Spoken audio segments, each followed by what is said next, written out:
Visa नहीं था, इस वजह से फास्ट ज्वाइन कर लिया। ये थॉट कि मैं जर्मनी जाऊंगा, ये कब और कैसे आई? जर्मनी जाने वाली थॉट तो मेरी कभी थी नहीं। अच्छा, मेरा तो था कि मैंने लम्स जाना है। ठीक है। लम्स उस पॉइंट पे मेरी फर्स्ट प्रायोरिटी थी। तो मैथमेटिक्स समझने के लिए फिर एक हमारे बड़े अच्छे सर थे, प्रोफेसर मंजूर साहब, कहते थे कि मैं हॉकी का बहुत बड़ा प्लेयर था। वीज़ा नहीं था, इस वजह से फास्ट ज्वाइन कर लिया। वीज़ा पहली बात तो जैसे वो आया वो भी मुझे पता है। How are you as a student बचपन में, 4th-5th क्लास में? नलायक। Okay, is it true that you are the first Pakistani ever in Germany to get promoted within a year from consultant to senior consultant? तो आज हमारे साथ हैं मेरे बहुत ही अच्छे दोस्त, senior consultant at PwC Germany, Waleed Asif. Waleed Asif, अस्सलाम वालेकुम। वालेकुम, थैंक यू भाई बुलाने के लिए। नो वरीज, थैंक यू आने के लिए। आप हमारे इनिशियल गेस्ट में से हैं, थैंक यू फॉर दैट। तो let's dive into it, because हमारे पास टाइम कम है आज। यूजुअली मैं 2-3 घंटे का रिकॉर्ड करता हूँ, बट पहला आज एटलीस्ट फर्स्ट सेशन तो हो जाना चाहिए। एग्जैक्टली, कुछ तो ना कुछ। हाँ, अगर आप हमें दोबारा टाइम देंगे तो हम दोबारा भी रिकॉर्ड कर सकते हैं। आ जाएंगे हम दोबारा। तो डायरेक्टली डाइव इन करते हैं। Senior consultant PwC, fancy S job, travelling, flying. कल यू केम बैक फ्रॉम डुसलडॉर्फ, परसों you flew there, company events, awards, etc., suit boots, hotels. This lifestyle, जिस तरह ये मैं बता रहा हूँ और जिस तरह ये साउंड कर रहा है, क्या ये ऐसा ही है या इसके अंदर और भी बहुत ज़्यादा चीज़ें हैं? ऐसा ही है, pretty much डिपेंड करता है आप किस सेगमेंट में हो, कहाँ पे आप काम कर रहे हो। सूट बूटेड आई थिंक अब थोड़े कम हो गए कोविड के बाद से, लेकिन कल थीम वैसी थोड़ी फॉर्मल थी तो उसकी वजह से सूट कभी कभी पहनना पड़ जाता है। लेकिन ट्रैवल तो होता है, ख़ास तौर पे अभी कोविड को गुजरे भी हो गए हैं काफ़ी साल, तो अब कंपनीज चाह रही हैं कि ऑन प्रेमिस एटलीस्ट कंसल्टिंग में तो आप रिक्वायर्ड करती हैं कि आप आएँ ऑन प्रेमिस में भी। और अगर आप आज कल की जो रिक्वायरमेंट है जॉब की, अगर आप वो देखो तो उसमें भी रिमोट जॉब्स बहुत कम हो गई हैं, ऑन वो हाइब्रिड मॉडल ही है मोस्टली। तो कंसल्टिंग के अंदर भी वैसे तो यहाँ तो आप क्लाइंट पे होते हो, यहाँ फिर आपकी अपनी डिसीजन होती है आपने कोई ऑफिस यूज़ करना है अपने टेरिटरी के अंदर। मतलब जर्मनी में जितने ऑफिस हैं आप उनमें से कोई यूज़ कर सकते हो ट्रैवल अगर आप कर रहे हो। हाँ, नहीं तो आप घर से काम कर लो। ठीक है। कुछ टीम्स भी होती हैं उनका वैसे होता है कि हर हफ्ते में एक दफ़ा आपने ऑफिस आना ज़रूरी है, अनलेस कि आप क्लाइंट पे हो। सही तो है, वो है। ठीक है। अच्छा, टेल मी अबाउट दिस के बाहर से इट सीम्स लाइक कि जी कंसल्टिंग एक बॉडी हॉट शॉट जॉब है, it's not easy to get into, you have to break into consulting. लोग काफ़ी साल तैयारी करते हैं अपनी स्टडीज़ के दौरान कि जी मैंने कंसल्टिंग में जाना है, इंटर्नशिप्स करते हैं, वर्किंग स्टूडेंट्स करते हैं। How difficult is it to get into consulting? मेरे लिए तो रिलेटिवली थोड़ा सा आई थिंक स्ट्रेट फॉरवर्ड इस वजह से था क्योंकि मैंने पहले इंटर्नशिप की थी कंसल्टिंग के अंदर। तो वहाँ से अगर आपने फिर फुल टाइम एम्प्लॉयमेंट में स्विच करना है तो थोड़ा सा वो आपको लीवे दे देते हैं कि इस बंदे को थोड़ा सा पता है कि कंसल्टिंग बिजनेस कैसा होता है। क्योंकि at the end of the day इस पूरे कंसल्टिंग बिजनेस के अंदर पीपल स्किल बड़े इम्पोर्टेंट हैं कि आप कम्युनिकेट कैसे कर रहे हो और आपका मतलब कि लोगों से बात करने का तरीका कैसा है, आप कितनी जल्दी अडेप्ट कर लेते हो सिचुएशन को। क्योंकि हार्ड प्रोडक्ट तो आपका ऐसा नहीं होता कोई जिसके बारे में आप कोई समझ लो पहले, तो सिचुएशन अवेयरनेस होना ज़रूरी होती है। तो मुझे लगता है कि मुश्किल है एज लॉन्ग एज अगर आपका कोई रिलेटिव एक्सपीरियंस नहीं है इस फील्ड से या फिर क्लाइंट फेसिंग। अगर आप किसी भी क्लाइंट फेसिंग में हो तो फिर मे बी वो आपको थोड़ा सा बेहतर चांसेस हो जाते हैं आपके। क्या देखो, आप ये तो नहीं कह सकते कि जी आओ पढ़ाई करो कंसल्टिंग में, इस होते तो हर बंदा कंसल्टिंग में काम कर लेता, राइट? थोड़ा सा आपको तैयारी तो करनी पड़ती है केस स्टडी की। यहाँ पे आपसे वो पूछ लेते हैं कि इस सिचुएशन में आप कैसे हैंडल करोगे, खास कर के कॉन्फ्लिक्ट मैनेजमेंट वगैरह, कि आपका मैनेजर नहीं अच्छा या आपका क्लाइंट नहीं अच्छा। क्योंकि आप अगर 10 क्लाइंट में से काम कर रहे हो एक साल में, तो उसमें से एक आधा होता है जो कि आपको टफ टाइम देता है, या फिर वो लोग कॉन्फ्लिक्ट करते हैं दरमियान में। तो आप किस तरह हैंडल करते हो, उसमें आपका कितना कंपोजर है, वो मैटर करता है कि आप सिचुएशन बेस्ड कैसे मैनेज करते हो। क्योंकि अगर आप फ्रेश ग्रेजुएट आते हो ना, मुझे लगता है फिर भी रिलेटिवली आसान है, क्योंकि कंपनीज आप में इन्वेस्ट करती हैं शुरू में, और आपको वो ट्रेन कर सकती हैं। तो वो आपको अपने फनल से गुजारना ज़्यादा आसान है एज़ कम्पेयर टू कोई नया बंदा जो कि 4-5 साल का एक्सपीरियंस लेके आ रहा है, उसको थोड़ा सा रीट्रेन करना ना। तो आई थिंक शुरू में शायद फिर भी आपके लिए चांस कंसल्टिंग में घुसने की लाइन में आने का ज़्यादा है। ठीक हो गया। अच्छा, थोड़ा जॉब की डिटेल में चले जाते हैं before we get to your background. तो what is it that you currently do at PwC? Before we get into that, just wanted to mention, is it true that you are the first Pakistani ever in Germany to get promoted within a year from consultant to senior consultant? वैसे तो मुझे कोई और पाकिस्तानी मिला नहीं company में, तो I think नहीं, तो ये बात कहाँ से आई थी?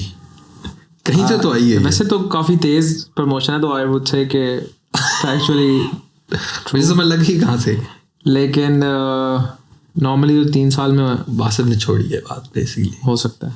ठीक है। नहीं, लेकिन रिलेटिवली आई वुड से कि काफ़ी क्विक, आई डोंट नो, क्योंकि साल के अंदर आई थॉट कि कंपनी में शायद कि मेंशन हुआ है कि जी फर्स्ट पर जो बात फेंकी गई है ऑफिशियली। मैं ऑफिशियली चेक कर लेता हूँ वैसे स्टैट, मतलब हाई पॉसिबिलिटी है। हाँ, करो भाई, मैं चेक करता हूँ। चले बताना फिर। तो क्या पूछा था आपने? नहीं, मैंने पूछा था कि करंट जो जॉब है वो कैसी है, क्या है उसके अंदर, क्या है specific as a senior consultant, what is your job, what do you do? यार अभी जो है मेरा काम वो है आइडेंटिटी एंड एक्सेस मैनेजमेंट का। जो मेरा डिपार्टमेंट है वो पहले काफ़ी छोटा था, 6-7 आई वुड से कि 10 लोग थे जब मैंने ज्वाइन किया था 2022 के अंदर। तो मेन फोकस है आइडेंटिटी एंड एक्सेस मैनेजमेंट और साथ गवर्नेंस और कंप्लायंस। ठीक है, मतलब in other word cyber security का एक पिलर है IAM, और उसके अंदर हेविली हम इन्फ्लुएंस उस पे काम करते हैं काफ़ी। ठीक है, टीम वाले।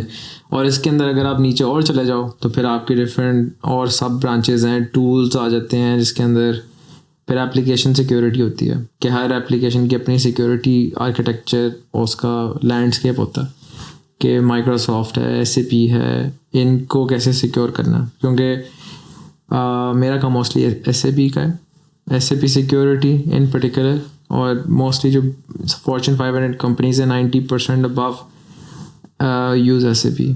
ठीक है, क्योंकि एंड ऑफ द डे वो सारा डेटा वहाँ जाता है, और वहाँ से फिर रिलेशनल डेटाबेस के थ्रू फिर आपने अपनी फाइनेंशियल स्टेटमेंट्स बनानी होती हैं, डेटा सारा आपका वहाँ से आता है। फिर आपने accounts payable, account receivable, finance का सारा काम, HR का सारा ना, तो उनके डिफरेंट मॉड्यूल्स हैं।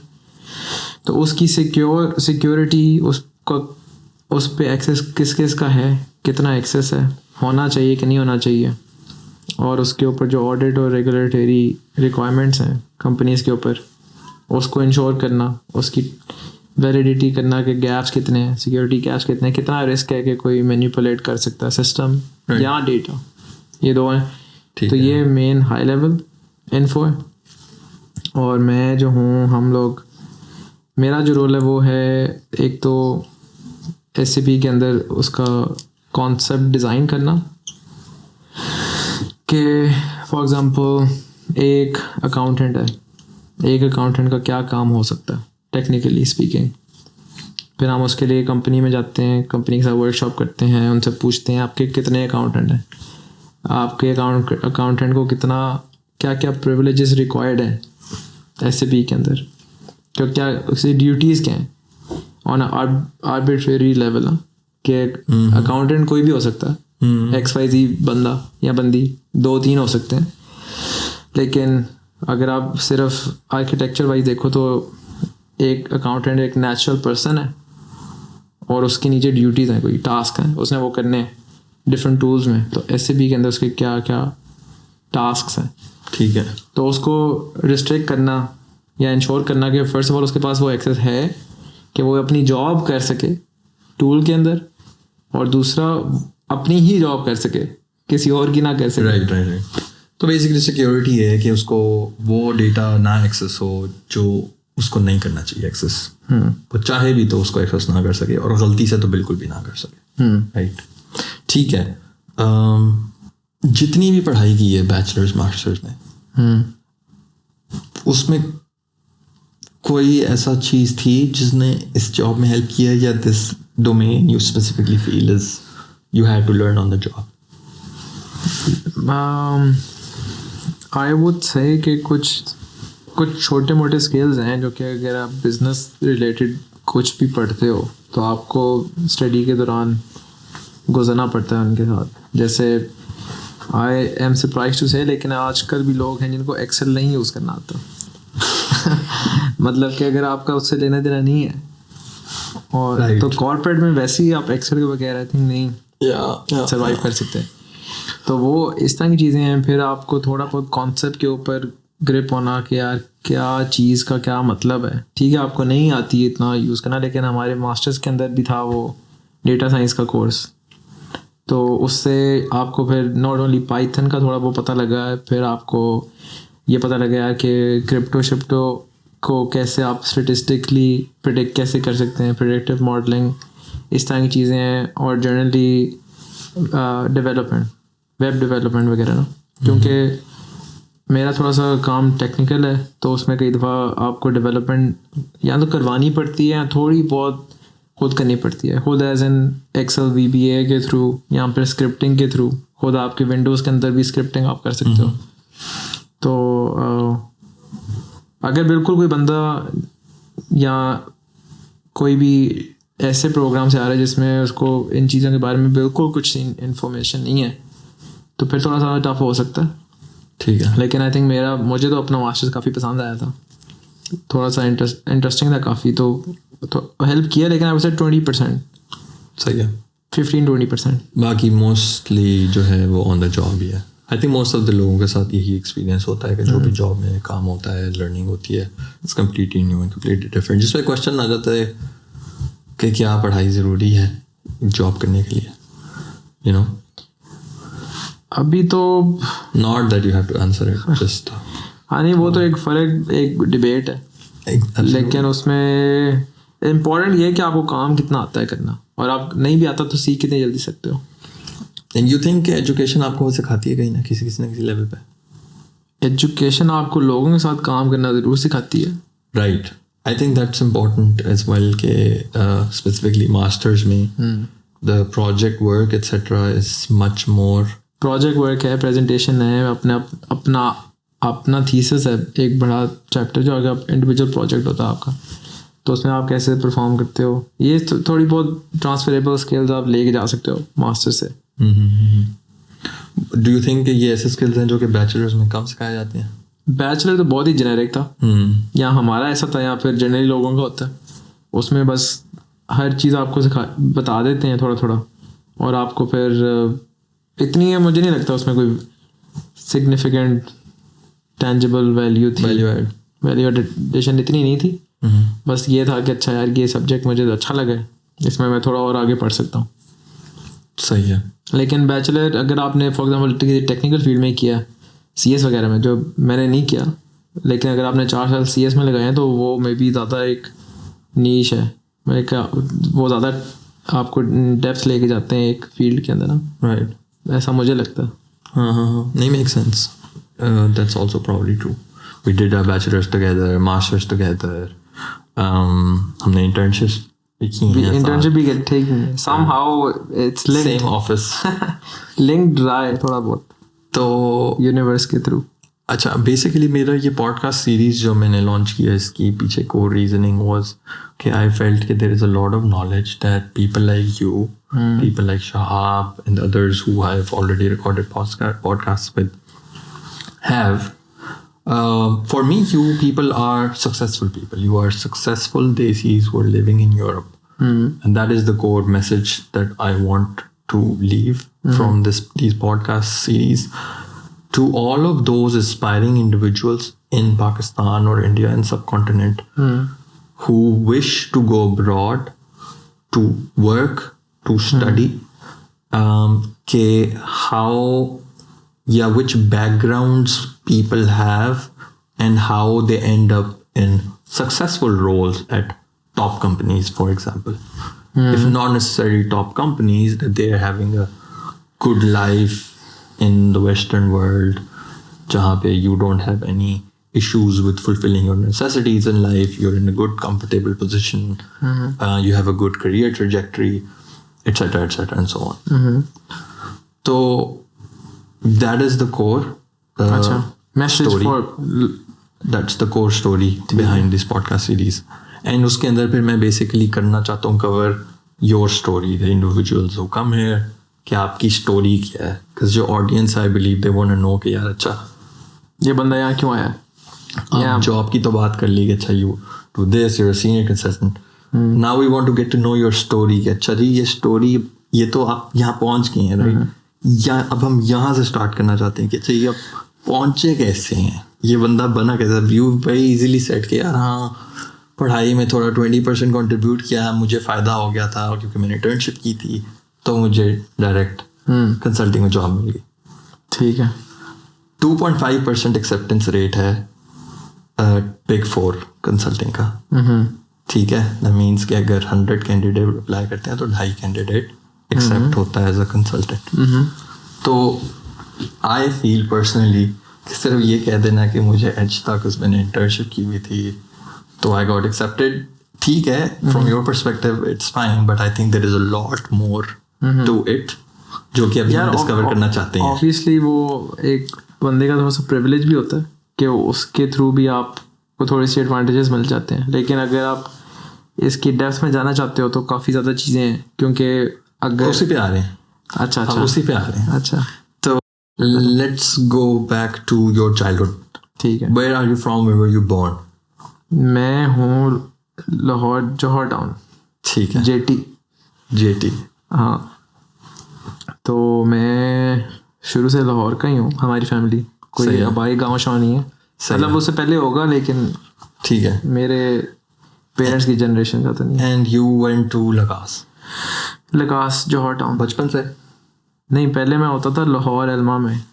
हमारा एक दोस्त है केजे, वो मुझे मिला था पहले लाहौर एल्मा में, और फिर तो डीएचए में है. लाहौर एल्मा डीएचए वाई ब्लॉक के साथ है, यहाँ पता नहीं. वहाँ जाते थे? हाँ, मैं वहाँ जाता था ना 4th ग्रेड तक, क्योंकि पहले हम नानी के तरफ रहते थे वॉल्टन में. वो एक पतंगबाजी की बात हो रही थी. ठीक है. जो जहाँ से डीएचए शुरू नहीं होता, समझ गया मैं, वॉल्टन रोड पे, वहाँ पे बेसिकली जॉइंट फैमिली थी. ठीक है. तो वहाँ से मैं जाता था लाहौर एल्मा. तो फिर हम लोगों ने फिर घर बना लिया जौहर टाउन में, तो वो दूर बहुत था. अभी अब तो खैर बहुत इम्पॉसिबल है. अब तो आपको घंटा लग जाता है जाते जाते, लेकिन उस पॉइंट में भी 30-40 मिनट तो लग ही जाते थे. ठीक. तो दूर था. और मेरे अब्बू का ऑफिस इस साइड पे था, मुल्तान रोड साइड पे. सही है. तो वो बहुत दूर था. Make sense. अच्छा, तो how were you as a student बचपन में, 4th 5th क्लास में? नलायक. वुडंट से नलायक, लेकिन इतना कोई नलायक. अच्छा, फॉर इंस्टेंस मैंने सारे ग्रेड्स एक्सपीरियंस किए हैं. अच्छा. हाँ, अपनी ये नहीं कि होता है कोई उसके सारे ए होते हैं या सारे बी होते हैं. Yeah, last time we had Shahab here, and being a educationist son, he was saying कि वो बचपन से A's वाला बच्चा था. ठीक है. तो that's why it's interesting to know कि अच्छा, I want to know कि, and everyone else I think it's important to know कि ज़रूरी नहीं है कि आप, हाँ, मतलब कि आई थिंक नालायक की थोड़ी ज़्यादा नेगेटिव टर्म है, लेकिन कहने का मतलब ये था कि मैंने, मतलब कि मैं फेल भी हुआ हूँ और एज वगैरह भी थे मेरे. जर्नी मैटर करती है एंड ऑफ द डे, लेकिन असल में फेल कब हुए? उसकी भी रीजंस हैं. रीजन ये है कि मेरी असल में मदर की डेथ हो गई थी जल्दी. ठीक है. तो उसकी वजह से आपको पता लगता है कि क्या क्या इम्पैक्ट आता है ज़िंदगी में. तो Right. फिर मेरे ग्रेड सफ़र किए हैं. मतलब कि मैं थोड़ा सा उस पॉइंट पे आई वुड से शट डाउन बंदा हो जाता है ना. How old were you? 6 साल. अच्छा, बहुत छोटा. 6 साल में तो बच्चा थर्ड ग्रेड में होता है. थर्ड. यू वर इन अल्मा? मैं लाहौर अल्मा में था. ठीक है. Yes. तो उसकी वजह से जो है ना, अब जाके समझ आती है कि थोड़ा सा सिस्टम ऑफ चल रहा था. इम्पैक्ट होता है. इम्पैक्ट होता है. Of course, make sense. आपका फोकस जो है ना थोड़ा सा, आई डोंट नो कि एक्सप्लेन करना थोड़ा मुश्किल है कि आप ऐसी चीज़ों का. कहाँ जाता है फोकस? या in your case where did it go? I think आप इतने वर्नरेबल होते हो कि आपको इमोशन प्रोसेस करने आते ही नहीं है उस एज पे ना. तो आपका एनर्जी जो होती है वो सारी इसी चीज़ में लग रही होती है कि चल क्या रहा है, कि हुआ क्या है. I guess. हाँ, या चेंज है इतना, उस चेंज से चेंज है एडजस्ट ना. होने में. Change adjust. ऑफ कोर्स जो एक लाइफ का कोर पिलर है वो एकदम से गायब हो जाए. तो वो आपको उस पॉइंट पे समझ नहीं आती. लेकिन आप समहाउ आई वुड से कि बंदा आप थोड़ा सा अपने आप में रहने लग जाते ना उस तरह का. तो फिर आप वो स्कूल वाली डायरेक्शन, वो सारी चीज़ें थोड़ी सफ़र करती हैं. फिर सेकेंडरी हो जाती है. इट्स नॉट द प्राइमरी चीज़ जिस पे आप फोकस करते हो. अब आपके पास लाइफ में एक बहुत बड़ी चीज़ है जो एक वो वॉइड है जो आपने फिल करना है somehow.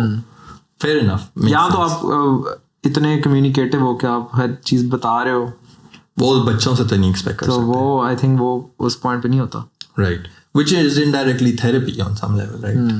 जो कि पाकिस्तान में तो नहीं होता. पाकिस्तान में तो होती नहीं है. राइट. या फिर कोई ऐसा हो कि आपको जिसको परफेक्टली पता हो कि इस एज में किस तरह हैंडल करना है, राइट. तो वो भी नहीं होता. वो भी नहीं होता. तो मेरा तो अभी तक ये क्रक्स है कि वो ठीक है. मेन रीज़न थी. Fair enough. और उसकी वजह से फिर ग्रेड वगैरह भी इफेक्ट हुए. एंड ऑफ द डे फिर आपको थोड़ी सी रियलिटी चेक भी मिलता है. तो मेरे अब्बू ने फिर मुझे कहा कि नहीं, थोड़ा बहुत तो पढ़ना पड़ेगा.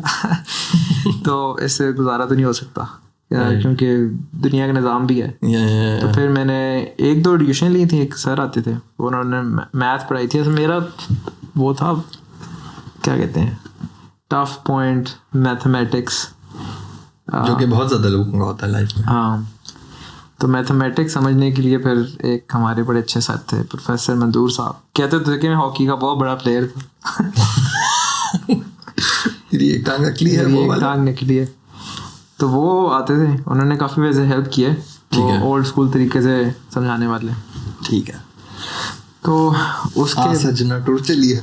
सजना टूर चलिए नहीं, वो बेसिकली एक और वो तो हमारे स्कूल के सर थे. ठीक है. वो क्या था, just for people who don't know what सजना टूर चलिए. बेसिकली अब तो खैर इतनी टाइम हो गया, भूल ही गया, लेकिन वो वेक्टर होते हैं. आई थिंक वो ऑल साइन कॉस थीटा होता है. थीटा था नहीं, all positive, sine positive, cos positive, tan positive.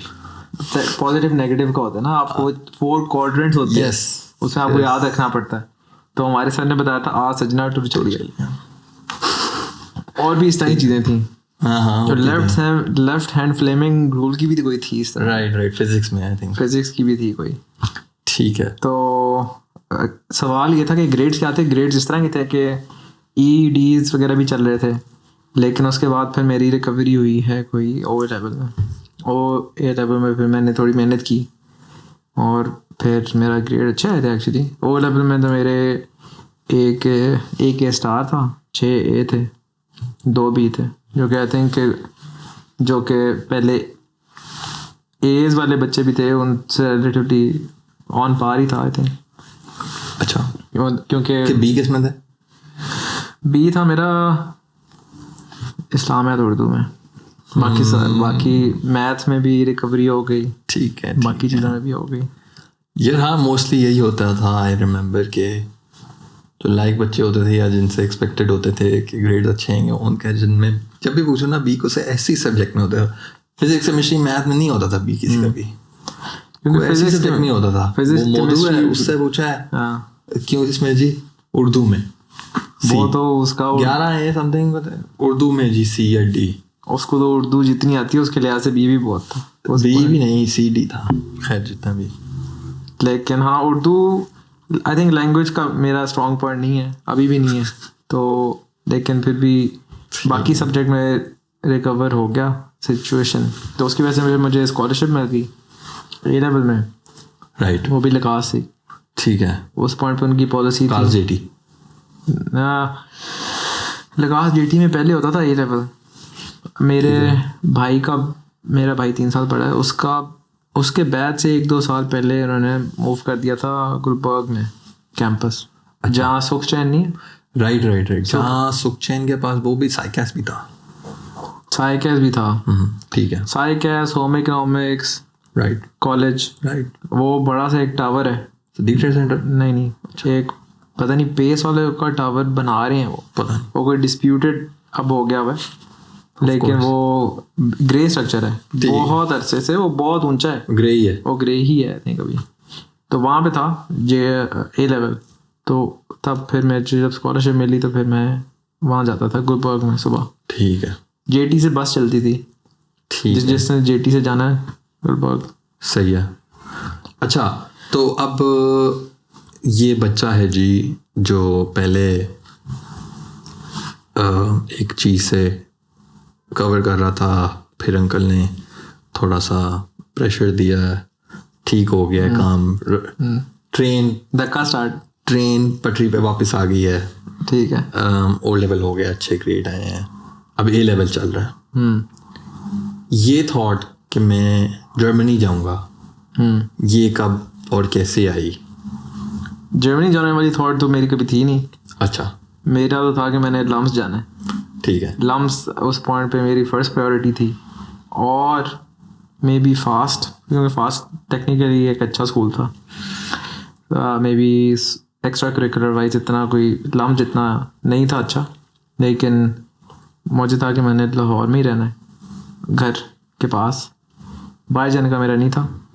तो मुझे फिर एक दोस्त ने कहा कि अप्लाई कर दो, एक दोस्त होता है मेरा ऑस्ट्रिया में, आगा जी से तेरी भी है मुलाकात। आगा जी को शाउट आउट दे दें। शाउट आउट टू आगा जी की जगह मैंने ली आके। वो इंटरेस्टिंग थी, क्योंकि फनी स्टोरी है कि उसने मुझे बताया कि अप्लाई कर दे। मैंने कहा क्या सीन है इसका? कहता है कि है छोटी यूनिवर्सिटी याकव्स ब्रेमन जर्मनी में। ना मैंने सुना ना जर्मनी का इतनी कोई फैसिनेशन होती थी लोगों की, क्योंकि जर्मन लैंग्वेज की वजह से राइट, पाकिस्तान में मोस्टली यूएस का वो था, या यूके यूएस का ही होता कनाडा था कि वहाँ पे एक तो वाइब अच्छी है और सारे वहीं जाते हैं, पाकिस्तानी भी हैं, वो सब इंग्लिश है ना, इंग्लिश भी है। तो जर्मनी में इतना कोई ना आता था ना जाता था, ना किसी से सुना। तो उसने मुझे कहा कि कर दे अप्लाई। मैंने कहा कितने पैसे लगते हैं, क्या सीन है? क्योंकि मैं तो स्कॉलरशिप पे था टू बी ऑनेस्ट। राइट, मतलब फैमिली का डायनामिक्स आप देखे जाएँ तो नॉर्मल मिडिल क्लास फैमिली, तो मतलब वो 20-25 हज़ार या इवन आई वुड से $10,000 या पाउंड देना भी इम्पॉसिबल साल के। तो ओनली ऑप्शन है कि अगर आपको कोई अच्छी डील मिल जाए। सही है, मतलब कि मैक्स लम्स, ठीक है, कैप, ठीक है कि जी लम्स हो गया है तो ज़्यादा वेज के बच्चा पढ़ाते हाँ, हैं। जो जैसे लोग लम्स में पढ़ाते हैं। एक तो लम्स की अवाम होती है जो जिन विदाउट एनी प्रॉब्लम, एक होती है कि मुश्किल से लम्स होता है। हाँ, बट उनको कहते हैं कि चलो जी लम्स है तो हाँ चलो, राइट। तो वो उसकी वजह से मैंने उससे पूछा था क्या सिचुएशन है याकब की, तो उसने कहा था नहीं फाइनेंशियल एड वगैरह है और एप्लीकेशन फ्री है, कॉमन ऐप पे थी।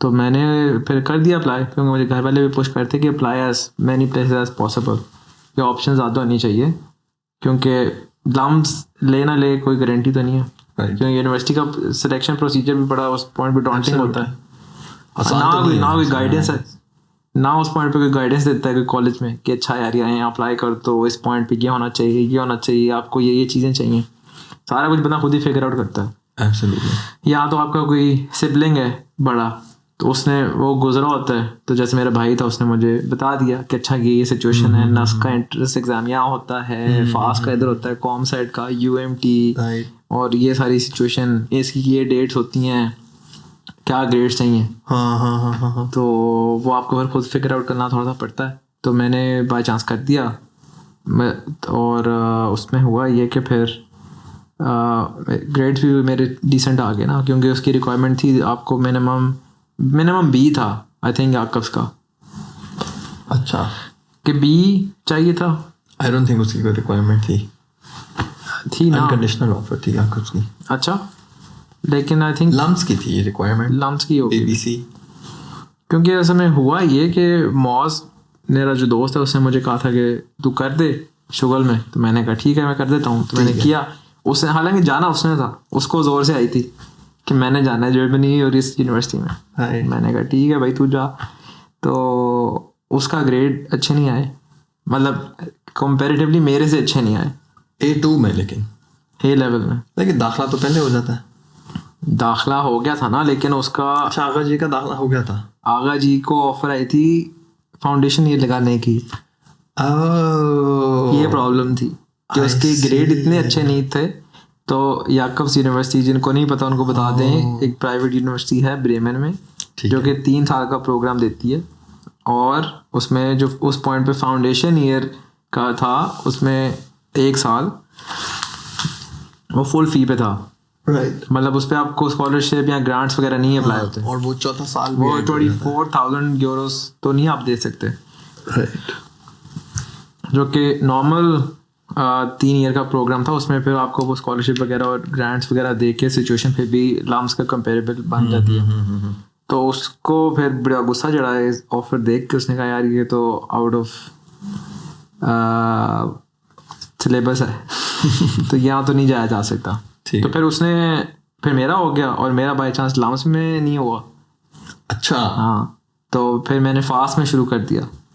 एक सेकेंड, चेकर्स में दाखला हो गया, ट्विस्ट बहुत है स्टोरी में। चेकर्स में दाखला हो गया है, लम्स में नहीं याकब्स हुआ। में फास्ट में कहाँ से स्टार्ट कर दिया, ये क्या स्टोरी है? याकब्स में मैंने अप्लाई किया, मेरा दाखला हो गया।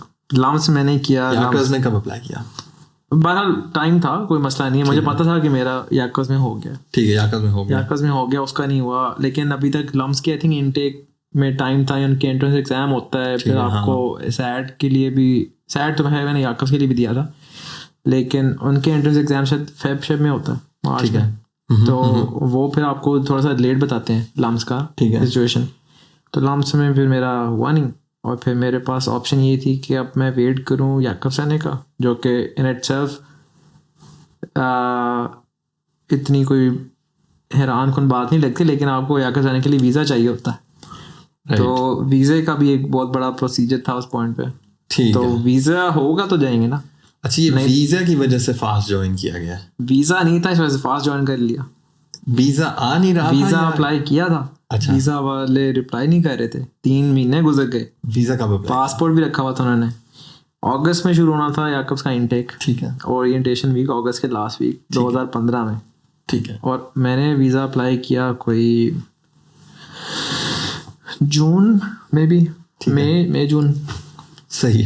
तो मई जून में मैंने किया, और आई थिंक फास्ट की जो उस पॉइंट पे चल रही थी इनटेक, वो भी ना लेट जुलाई या अगस्त से उनका भी सेमेस्टर शुरू होता था।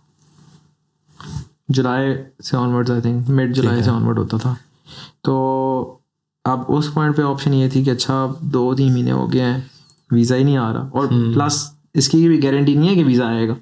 हाँ, मतलब कि लोगों का नहीं भी लगता, हाँ, तो नहीं लगेगा तो क्या होगा, साल गैप। तो साल गैप मेरी अब्बू ने तो कहा कोई सीन नहीं है तो गैप स्टैप का कोई सीन नहीं है, कहीं ना कहीं तो दाखिला लो, जाओ कहीं ना कहीं तो शुरू करो। तो फिर मैं ठीक है करते करते सारी ऑप्शंस, कॉमसेट में भी हो गया था, यूएमटी वगैरह में हुआ था, लेकिन फिर वो फास्ट से बेहतर नहीं थी इस पॉइंट पे। तो फिर मैंने फास्ट में नॉर्मल ले ली एक सेमेस्टर। कौन से प्रोग्राम में?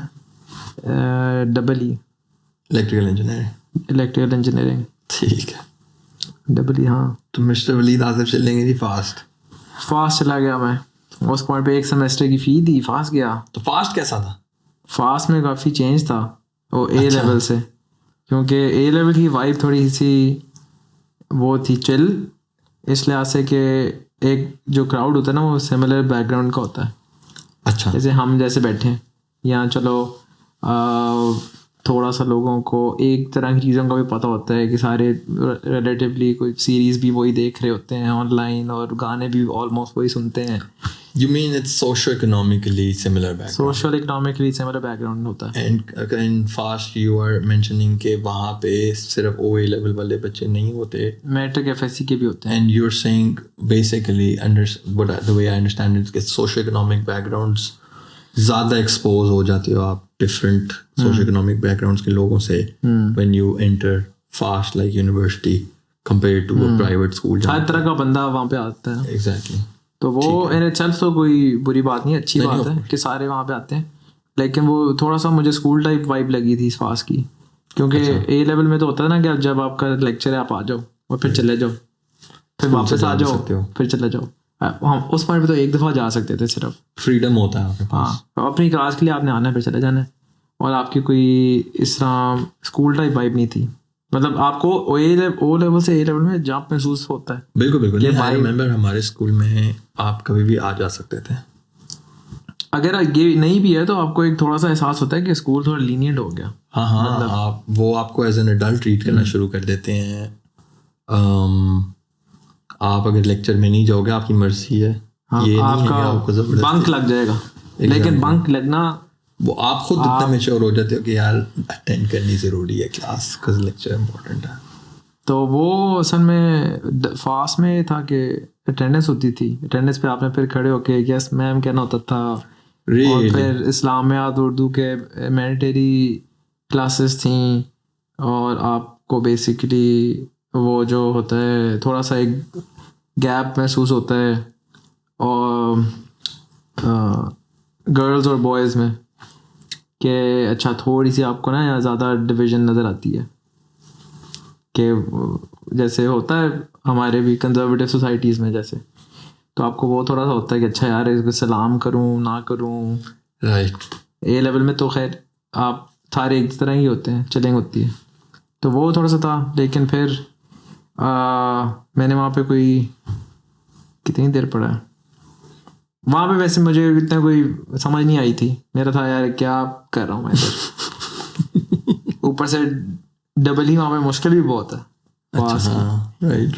तो फिर मैं तो वेट कर रहा था कि मेरा वीज़ा लग जाए. इस पॉइंट पे तो मैं मेंटली भी रेडी हो गया था कि यार अब वीज़ा आ जाए तो मैं चला जाऊँ, निकलूँ यहाँ से बस. क्योंकि लाउंज में तो हुआ नहीं, तो बेहतर है बंदा फिर राइट बाहर चला जाए. और घर वाले भी कहते कि अच्छा कि बाहर का एक्सपोजर थोड़ा सा मिल जाएगा. क्योंकि आपको थोड़ा सा कुछ चीज़ें मैनेज करनी पड़ती हैं. बंदा सीखता जल्दी है. और क्या कहते हैं अब इंटरनेशनल एक्सपोजर की उस तरह से कोई वो नहीं है सब्स्टिट्यूट कि अगर आप नहीं बाहर गए तो फिर आप नहीं गए. हाँ, मतलब ये नहीं कर सकते आप वो रेप्लिकेट नहीं कर सकते नहीं किसी तरीके से. तो उसकी वैल्यू बहुत इन इटसेल्फ ज़्यादा है. प्रोज एंड कॉन्स हैं. लेकिन उसकी वजह से फिर मैंने कहा कि बाहर चलते हैं. अच्छा ठीक है. फिर वीज़ा आ गया. वीज़ा आया जी last possible day of cancelling your enrolment fast में ना कि आपके पैसे उनका होता है कि 2 हफ्ते बाद, 3 हफ्ते बाद, 4 हफ्ते बाद इस तरह करके था कि 2 हफ्ते बाद अगर आप कैंसिल करेंगे आपको 50% वापस मिलेंगे पैसे सेमेस्टर के. फिर 3 हफ्ते बाद 75 और 4-20 के ऑलमोस्ट नथिंग इस तरह करके था. ठीक है. तो किस्मत के हालात ये थे कि वो आखिरी डे पे आया था. और वीज़ा भी जो आया, वीज़ा पहली बात तो जैसे वो आया वो भी मुझे पता है. ठीक है. क्योंकि मैं जब इस्लामाबाद गया था अपना इंटरव्यू वगैरह देने तो तब उसने काफ़ी वीज़ा काउंसलर ऑफिसर ने बदतमीज़ी आई वुड से कह सकते हो आप कि उसने बदतमीज़ी की थी कि आपके ब्लॉक अमाउंट के पैसे कम हैं तो आप वो लेके आओ कि 8,000 यूरो. 8,000 यूरो तो थे ही नहीं उस पॉइंट पे, तो कैसे देते. तो फिर यूनिवर्सिटी क्योंकि हमारी वो थी रूम एंड बोर्ड इंक्लूडेड था, तो उस पॉइंट पे वो लेटर देते थे कि हम रहना भी इतनी है, खाना भी मिलेगा और सेमेस्टर फ़ी के अंदर तो हमारी ब्लॉक अमाउंट की रिक्वायरमेंट कम होनी चाहिए. तो वो राइट उस पर वो अड़ गया था. वो कहते नहीं अगले सेमेस्टर की फ़ी भर के लाओ. मैंने कहा अगले सेमेस्टर की कैसे भर के लाऊं, कोई इनवॉइस ही नहीं है अगले सेमेस्टर की, वो कैसे लेके आऊँ मैं. कहता नहीं लेके आओ नहीं तो मैं रिजेक्ट कर दूंगा वीज़ा. पता नहीं है कोई पावर ड्रिवन कोई था. तो फिर यूनिवर्सिटी ने काफ़ी मुझे सपोर्ट किया. वीज़ा लग गया. वीज़ा अगली दफ़ा मैं गया ना वो लेटर लेके यूनिवर्सिटी का, क्योंकि यूनिवर्सिटी में जो काउंसलर ऑफिसर था जो कि वीज़ास को हैंडल करता था याका उसमें, उसने ईमेल की थी कोई इस्लामाबाद एम्बेसी को कि और भी लोगों के को मसले हो रहे थे उस पॉइंट पे, राइट, तो ये एक्टिव इशू था कोई हाईलाइटेड, तो यही था, मुझे भी लेटर वही मिला था, है ना, 3,500। यस। तो वो लेके उसने कहा कि नहीं आप जा सकते हैं, मतलब यूनिवर्सिटी ने कहा कि आप ये लेटर ले जाएं तो आपको अकोमोडेट करना चाहिए। तो मैं ले गया, तो फिर वो तब बंदा कोई और था, औरत थी एक, उसने फिर अच्छी तरह ट्रीट किया, उसने कहा ठीक है। हाँ, मेरी भी वो औरत ही थी एनक वाली। तो उसने फिर वहाँ से मैं अपने डॉक्यूमेंट्स दे के वापस आ गया। अच्छा जी, वीज़ा जब आया, अब वीज़ा जब आया तो मेरे पास एक दिन था, लेट अगस्त में वीज़ा आया, लेट अगस्त मतलब मई एंड पे अप्लाई किया था, 3 महीने हो गए। तो ओरिएंटेशन वीक था, वो ऑलरेडी शुरू हो चुका था 2 दिन से, राइट, तो अभी तक नहीं था मेरे पास वीज़ा, ना टिकट थी, टिकट तो नहीं खरीद सकते बगैर वीज़े के, ऑफ कोर्स नॉट। तो फिर उसने जब वीज़ा आया तो हम टिकट ऑफिस के पास चले गए सबसे पहले। वीज़ा जैसे ही आया बिल्कुल उसी दिन हम चले गए एक ट्रैवल एजेंट के पास, उससे कहा भाई टिकट्स निकाल दो और टिकट्स दे दो मैं 2 दिन बाद की, क्योंकि वो पैकिंग शैकिंग करनी है। तो वो वहाँ से टिकट्स प्रिंट हो रही हैं, मेरे अब्बू और भाई ने मुझे ड्रॉप करने जाना था, तो उनकी भी हो रही हैं प्रिंट्स, उनके होटल भी बुक हो गए हैं, booking.com और पता नहीं कितने गए। उनके वीजे लगे हुए थे? उनके भी लगे ना, हम तीनों ने इकट्ठी एप्लीकेशन दी। अच्छा ठीक है। तो वो सारे प्रिंट होके मेरे सामने आ रहा है। अब इस पॉइंट पे मैंने कहा कि ठीक है, फिट हो गया सीन के जा रहे हैं सब, अब प्लानिंग ना एक्चुअली हो रही है। हाँ, पहले तो सब हवा में था, जिंदगी ना मिलेगी दोबारा, अब कोई मटेरियल किस्म की चीज़ हाथ में आई, वीज़ा लग गया। तो मैं वैसे खुशी में मैंने पासपोर्ट देखा, मैंने कहा वीज़ा तो देखूँ क्या, कैसा फ़ोटो कैसी आई है वीज़े के ऊपर। तो मैंने वीज़ा देखा, फ़ोटो तो ठीक थी लेकिन पासपोर्ट नंबर गलत वीज़े के ऊपर, और वहाँ से टिकट्स प्रिंट हो चुकी हैं, बुक हो गए, राइट। वो कार्ड्स पे टक टक टक क्रेडिट कार्ड डाल के टिकट्स हो रही हैं, और यहाँ वीज़ा का नंबर ही गलत, वीज़े का number as a passport number गलत वीज़े के ऊपर। वो जी की बजाय सी लिख दिया था किसी ने, जहाज ने। तो लो जी, उस पॉइंट पे पैरों के नीचे से ज़मीन नहीं होती, निकल जाती है, तो वो सीन था। अब मुझे समझ नहीं आया सिचुएशन को हैंडल कैसे करना। तो फिर मैंने बताया अब्बू और भाई को, उन्होंने कहा ये तो बैड सीन है, क्योंकि आप एयरपोर्ट पे चले जाओ तो कहेंगे किधर, घर जाओ, ये किधर आ गए हो। अच्छा, अगर एयरपोर्ट वाले आपको गलती से जाने भी दें तो जर्मनी वालों ने डिपोर्ट कर देना था। तो फिर उस पॉइंट पे मैंने एक ना वो स्लिप होती थी पासपोर्ट के अंदर आती थी, वीज़े वाले जहाँ पे वीज़ा लगता था ना उसके अंदर वो आपको एक पेपर भी डाल के देते थे उस वाले पेज के अंदर, ठीक है। उसके ऊपर लिखा हुआ था नंबर 1, मतलब वही नंबर जो एम्बेसी का होता है, और लिखा होता है कि कोई मसला हो तो उस पर कॉल कर दें, राइट। उस नंबर पे कोई 1000 दफ़ा हम पहले कॉल कर चुके हैं, क्योंकि जब 3 महीने में नहीं आ रहा था तो उसी पे कॉल करते थे, कोई उठाता भी नहीं था। पता नहीं उस वक्त किस्मत अच्छी थी मेरी, उस दिन किसी ने उठा लिया। मैंने उसको बताया सिचुएशन, मैंने कहा वीज़ा तो मेरा आ गया है पासपोर्ट, लेकिन ऊपर नंबर ही गलत है। तो उसने फिर सरप्राइजिंगली कहा कि आप सुबह आ जाएं अगले दिन ही। तो फिर हम सुबह गए इस्लामाबाद 4-5 बजे, पहुंच गए वहाँ 7 बजे तक एम्बेसी के बाहर, और 9 बजे बारी आ गई। तो उसने फिर वो उसके ऊपर काट कूट के लाल पेन से नया स्टिकर चिपका दिया। काम हो गया जी, मोहताज कम पै गया जी लेगा। तो अब जाके कुछ सिचुएशन फिर बैक ऑन ट्रैक आई फिर फ्लाइट फ्लूट लेके मैं जर्मनी आया, ठीक है। तो यहाँ से फिर मॉज जो है वो गैप पे चला गया और मैं उसकी सीट पे आ गया। शाउट आउट देते हैं, शाउट आउट जगह छोड़ी दे तू आगा जी, ठीक है। अच्छा, अब जी आप लैंड कर गए जर्मनी। पहले तो मुझे बताओ कि had you traveled somewhere outside of Pakistan before this?